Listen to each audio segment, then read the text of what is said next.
Fleet Commander Vex-High studied the tactical display with satisfaction, as his armada of 2,000 vessels approached the blue-green world.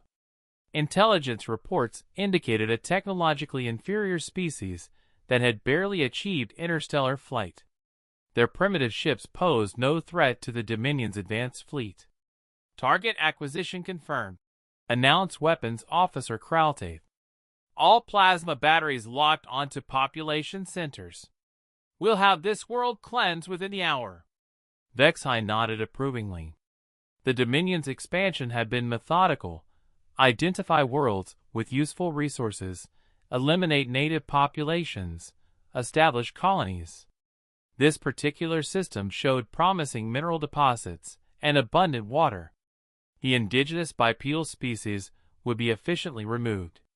Sir, Communications Officer Yathera interrupted.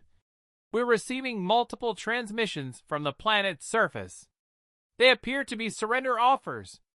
Irrelevant, Vex-High replied coldly. The Dominion takes no prisoners. Begin bombardment sequence. Lieutenant Zetok, recently transferred from the Intelligence Division, suddenly straightened at his console. His face went pale as he cross-referenced incoming data with classified files. Commander, Zetok called out, his voice strangely urgent. Sir, I need to verify something. The planet's designation. What do the natives call their world? Does it matter? Vex-High snorted. It's just another primitive rock. Sir, please. The planet's name. I need confirmation. Yathera consulted her logs. According to their transmissions, they call it Terra or Earth. Lieutenant Zetok's blood ran cold. He had seen classified documents that few in the fleet were authorized to read. Ancient warnings, Galactic Council advisories, species profiles marked with the highest security classifications. Commander, Zetok said, his voice cracking, we need to abort this operation immediately. What are you talking about, Lieutenant? Zetok frantically pulled up restricted files on his console. Sir, this species, humans, they're in our classified database. Code Red, never engage. They're listed as a protected species under Galactic Treaty 2847. Vex-High laughed harshly. Protected? Look at them. Their ships are held together with metal alloys. They use chemical propulsion. They haven't even developed proper energy shields. Sir, you don't understand. They're protected not because they're weak. They're protected because they're dangerous. The file says they're survivors of something called the Human-Vorthan War. They completely eliminated a species that had conquered half the galaxy. Impossible. These creatures barely have space travel. The Vorthans thought the same thing. Zetok replied desperately. Sir, the humans don't just win wars, they end civilizations. Their homeworld, humans didn't just fight back.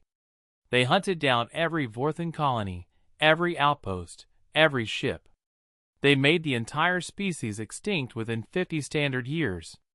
Weapons Officer Kraltaith scoffed. One species against a galactic empire? The humans have something our psychologists call total war doctrine. Zetok explained frantically. When threatened with extinction, they don't seek victory. They seek the complete annihilation of their enemies. They turn their entire civilization into a war machine. Every factory, every citizen, every resource dedicated to one goal, ending whoever dared threaten their homeworld.